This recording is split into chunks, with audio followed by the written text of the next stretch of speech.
Et bonjour à toutes et à tous, j'espère que vous allez bien. Bienvenue dans la vidéo du 17 septembre. Aujourd'hui, on va se préparer parce que pour moi, ça va être le dernier jour avant la grosse tempête que tout le monde attend demain avec la décision et surtout le discours de Jérôme Powell sur les raisons qui l'auraient motivé à faire cette décision tout simplement. Donc il y aura clairement du mouvement. Moi, vous le savez, je pense qu'il y a du mouvement à la baisse, au moins sur le court terme, moyen terme et long terme. Tout ça, c'est très bullish et ça ne bouge pas. Mais en tout cas, pendant, disons, jusqu'à la fin de semaine, il y aura beaucoup de mouvement. Simplement. Du coup, aujourd'hui, dernier jour de préparation avant ça pour finir d'établir son plan, si on a des stablecoins qui restent et de regarder les zones clés sur lesquelles on veut agir. Donc on commence directement avec la map des cryptos. On a Phantom qui nous fait une très belle performance de plus de 10%, une très jolie impulsion haussière et qui rentre dans le top 50. Elle est aux portes du top 50 tout simplement. Sur Bitcoin et Ethereum, pour l'instant c'est en réalité plutôt calme. On a un petit pump actuellement, on ira voir sur les graphiques en petit time frame. En 1 heure et en 4 heures, ça monte, ça se reprend bien de la baisse qu'on a vécue hier. Donc ça c'est bon signe. Après tout, au niveau des volumes, ça reste quand même pas exceptionnel.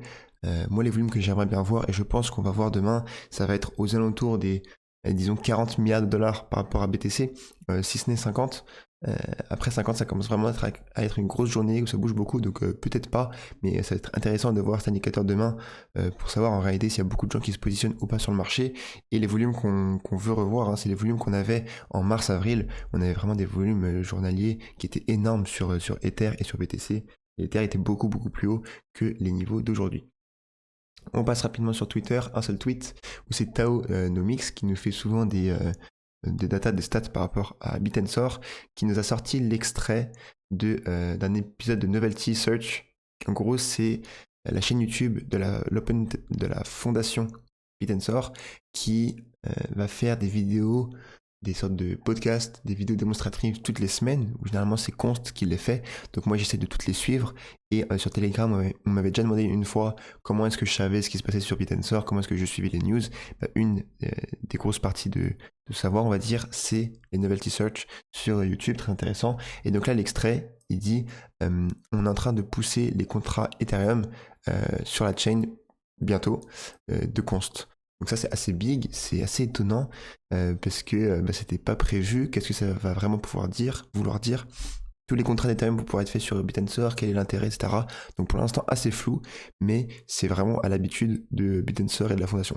C'est-à-dire que l'annonce de l'arrivée des Dynamic DAO, elle s'est faite pareil par un tweet où c'était vraiment c'était mal pris par la communauté parce que c'était pas du tout bien communiqué, c'était mal fait donc ça fait peur, tu vois, l'humain a peur de l'inconnu. Au final, au bout de 6 mois, de proper communication, ça allait. Mais là, encore une fois, il nous sort un truc qui fait moins peur que les tokens de Subnet, mais dont on n'a pas beaucoup d'infos tout simplement. Donc c'est intéressant de voir l'évolution de ça par rapport à Tao, et on va en reparler un peu plus juste après. Rapidement, la mise à jour par rapport à hier, il me semble qu'au niveau de la vidéo, j'étais à 60-40. Là, le consensus a augmenté de 10%, passe de 70-30 pour une baisse de au moins 50 points de base. Et donc je pense que là, clairement, pour moi, le scénario le plus favorable par rapport à la réaction du marché, c'est une baisse de 25 points de base, de 1, parce que c'est pas attendu par le marché. Donc là, en gros, ce que ça veut dire, c'est qu'on a pricé et on est en train de pricer une double baisse. Donc si on n'a fait qu'une seule, ça veut dire que Jérôme Powell et la Fed a vraiment confiance dans la robustesse de l'économie et qu'il est sous contrôle. Donc je pense que ça serait vraiment une news bullish. Si on baisse que de 25 points de base, après peut-être que sur les heures qui suivent le discours, ça peut dump. Mais en tout cas, ce serait le scénario qui serait le plus bullish à court terme et à moyen terme aussi. Ensuite, on a Cointelegraph qui nous fait un article qui nous parle du marché des stablecoins qui est dominé à 75% par Tether. Donc tout le monde sait que c'est les leaders incontestés, Tether du marché des stablecoins, mais je pensais pas à ce point, honnêtement. Ils avaient quand même eu du mal durant le dernier bear market. Ils avaient perdu des parts de marché face à Circle, à l'USDC. Mais au final, ils se comportent très bien. Il y a toujours un peu cette épée de Damoclès de Tether qui se crash parce que c'est trop une machine à cash, les gens ont peur. À part, il y en a qui disent qu'il n'y a pas de proof of reserve, il y en a qui disent qu'il n'y a pas d'audits qui ont été bien faits, etc. C'est trop gros en fait, c'est trop beau, c'est trop gros, c'est trop une machine à cash. C'est simplement, dans le monde entier, il me semble, la boîte qui génère le plus de bénéfices par rapport à son nombre d'employés. C'est des milliards de dollars par trimestre et c'est juste super big et ça fait peur. Si on commence à s'imaginer que durant le prochain bear market, il se passe un problème avec Tether, c'est sûr que tout le marché, il prendra très très très cher, bien plus cher que par rapport à ce qui s'est passé avec FTX, ça c'est sûr. Ensuite, on a Coinbase, accusé de manipuler le cours du Bitcoin, son PDG dément. Rumeur infondée ou réalité. La réalité, c'est que je ne sais pas, et je pense que personne ne sait ce qui se passe derrière un exchange, puisque c'est plus du on-chain, donc tu peux pas savoir ce qui se passe, mis à part les régulateurs, et encore, moi je pense. Mais rapidement, je vous donne mon avis par rapport aux exchanges. Je pense qu'il faut bien comprendre que les exchanges ne sont pas nos amis. Quand on est là à supplier des exchanges de faire des listings par rapport à des projets qu'on aime bien, je pense pas que ce soit une bonne chose. Après, faut pas être un écrit, hein, et si ta crypto elle est listée sur un bon exchange, bah ok, ça peut être bien, faut quand même se réjouir, mais les exchanges sont pas nos amis, tu vois. Eux, leurs sous, ils se les font sur nous, sur les frais qu'ils prennent, etc. Et il y a évidemment plein de manips qu'ils font pour pas voler de l'argent, mais pour se faire de l'argent de manière vraiment pas clean. Donc là, ça se trouve, c'est vrai. Encore une fois, je parle un peu plus dans la globalité, je prends un petit peu de la hauteur. Mais par exemple, des exchanges, par exemple, qu'est-ce que je peux dire Tout leur programme de Launchpad, etc., tout leur programme de staking, Launchpad, etc., en fait, ils vont récupérer la liquidité au retail et ensuite ils vont la vendre au marché pour short. Parce que pour short, en gros, shorter, ça veut dire quoi? Le marché, ça veut dire il faut que tu empruntes pour short, tu vois. Donc moi, si je vais short auprès de Coinbase, qu'est-ce que je vais faire? Je vais dire, ok, file-moi 10 TAO, par exemple. Disons que ça vaut 1000 balles. Donc 100 balles, 1 TAO. File-moi 10 TAO. Moi, ma dette, je te dois 10 TAO. Ces TAO que tu m'as prêté, je vais les vendre au marché tout de suite. Je vais attendre que le marché baisse. Donc TAO, ça passe de 100 $ à, disons, 50 $. Je vais racheter mes 10 TAO pour 2 fois moins cher et je vais garder de delta. Tu vois. Donc pour shorter, tu es obligé d'emprunter. C'est pas comme du spot, c'est pas comme du long levé x1. Et du coup, la majorité des exchanges, ce qu'ils font, c'est qu'ils vont dire, bah, venez staker chez moi vos X, n'importe quel coin, je vous offre les 4% par an, et tout le monde bande dessus. Avec ça, ils récupèrent plein de liquidités, et ensuite, eux, ce qu'ils font, bah, ils peuvent shorter avec ces liquidités qui sont ici, parce qu'ils savent que la majorité des listings sur les exchanges tend vers zéro. Quand je dis la majorité, c'est l'extrême majorité. Surtout, vu la gueule que les listings ont en ce moment, mais ça c'est particulièrement vrai chez Binance, depuis que CZ n'est plus là, les listings c'est du n'importe quoi et c'est n'importe quelle crypto qui se fait lister. L'exemple hier, c'était un shitcoin de 12 millions de market cap, tu vois. C'est plus du tout. C'est plutôt une bonne image de se faire lister chez Binance, alors qu'avant, c'était pas le Graal, mais c'était un accomplissement, tu vois, c'était une marque importante, quoi. Maintenant, c'est vraiment plus le cas. Et du coup, la majorité des exchanges, si on regarde, puisque Binance a listé durant 2024, t'en as 80-85% des cryptos qui sont tapés à moins 80%. Donc oui, c'est parce que le marché était compliqué, mais clairement le listing n'aide pas du tout. Donc le fait d'emprunter, machin, de shorter, le tout vers zéro, bah, eux ils se font des couilles en or. Et ça pour dire que c'est un business, c'est pas un business qui est sain, clairement. Et l'autre côté de l'équation, bah, c'est vous et moi, donc faites gaffe à vos sous sur les exchanges, tout simplement. Qu'est-ce que je veux dire? Allez, passons directement à l'analyse graphique, l'analyse technique. On a sur BTC un joli rebond. Là, on est en 12 heures. On voit qu'on n'est pas encore sur notre gros support au niveau des 57 000 $, mais qu'on a rebondi un petit peu avant. Après, il y a pas de quoi s'enjailler pour l'instant, hein. Pour ça, c'est juste un rebond, un léger rebond. On change pas de la tendance, on reste dans une tendance baissière. Chose importante, ce que je voulais vous passer, c'était le CME. On voit qu'on a un joli gap ici entre les 54 et les 54 500 $. Donc il y a un joli gap CME pour les nouveaux, vu que je le passe pas souvent. Le gap CME, c'est quoi? C'est un gap qu'on a fait sur la cotation du Chicago Mercantile Exchange. Donc en gros, c'est les futurs pour les institutionnels, beaucoup de liquidités, etc. Et on voit que tous les gaps et tous les trous qu'il y a ici, parce que les instituts, eux, le week-end, la cotation est fermée. Donc lorsque vendredi on clôture ici, mais qu'on ouvre beaucoup plus bas, parce que nous, le marché des cryptos il est ouvert 24-24, on a un gap, ok?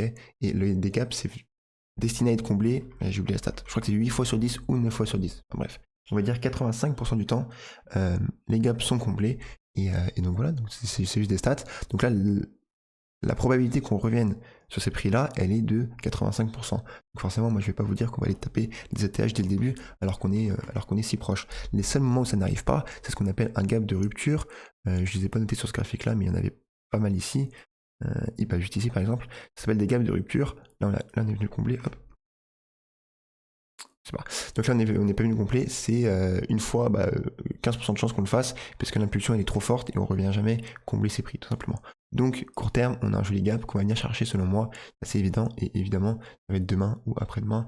En tout cas, c'est ce que je pense. De la même occasion, Si BTC dump, on va dump sur ETH aussi. On va aller, pourquoi pas, aller mécher un petit peu en dessous de ce support-là, même si en regardant les zones de prix, ça me semble quand même un petit peu profond. Je pense vraiment pas qu'on aille au niveau des 1700-1800, mais pourquoi pas au moins aller en haut, récupérer la liquidité, et aller en haut de notre support. Ça me semble pas du tout impossible. Tao, qu'est-ce que je voulais vous dire? Tao qui se comporte super bien actuellement là. Si on passe en Orly, on voit que voilà, on a une jolie reprise haussière, on essaie de reprendre de la force. Malheureusement, on se fait rejeter par cette grosse résistance qu'on a, hein, cette grosse trendline qui date depuis longtemps. Alors, quand je vous parlais de listing de Binance, ça c'était le listing de Binance par exemple. Ou aussi, ce qu'il faut savoir, pendant les zones de marché compliquées, comme celles qu'on a eues depuis les 2 dernières années, les listings sont une occasion parfaite pour les baleines et les insiders et les mecs plus gros que toi. Comme j'ai dit dans la vidéo il y a 2 jours, il y a toujours plus gros. De se décharger tout simplement. Les mecs qui ont miné dès le début du projet, les mecs, les VC, peu importe la gueule du projet, t'as toujours des gars qui sont chargés et qui sont trop chargés par rapport à la liquidité d'un projet.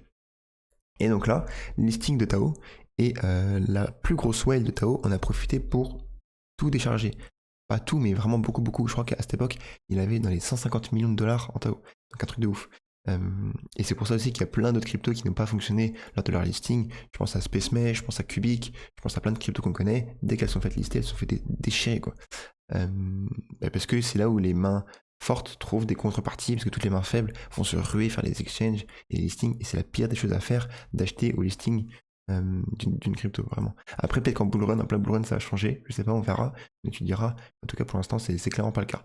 Donc bref, ça pour dire, on est en train de se faire rejeter sur notre trendline, on est en train de la retester. Le stochastique RSI en 12 heures, il est au plus bas, mais moi je pense, comme les 2 premières cryptos, qu'on va aller faire pas un gap, mais qu'on va aller faire une jolie mèche au moins au niveau des 250-260 dollars.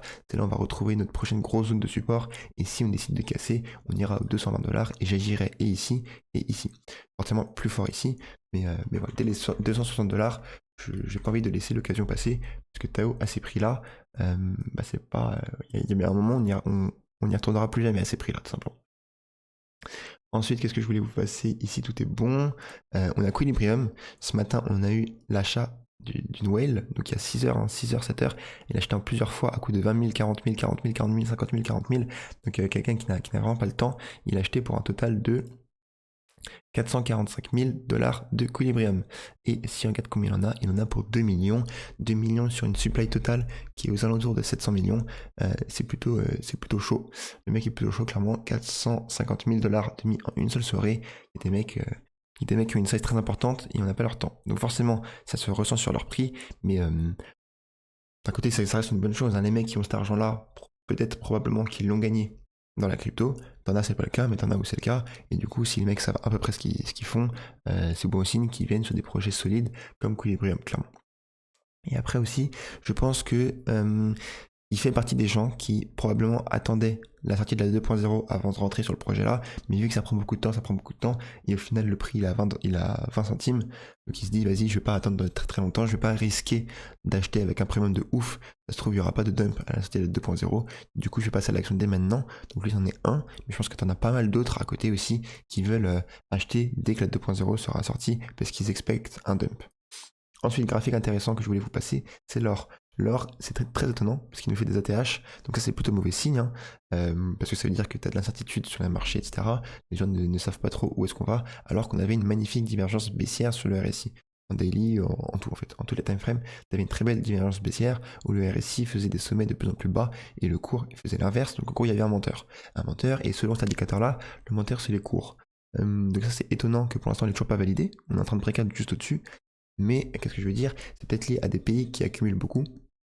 J'avais passé la news il y a quelques jours, j'ai oublié c'était quel pays, mais il y avait des très très gros pays, c'était peut-être la Chine, je sais plus. Donc voilà, on va suivre ça de près, ça va être intéressant de voir ça. Ensuite, pour le marché traditionnel, le S&P qui est en train de gratter son ATH, le Nasdaq beaucoup plus volatile, un peu plus compliqué, et pour l'instant passé en tendance baissière, en train de faire un joli retracement.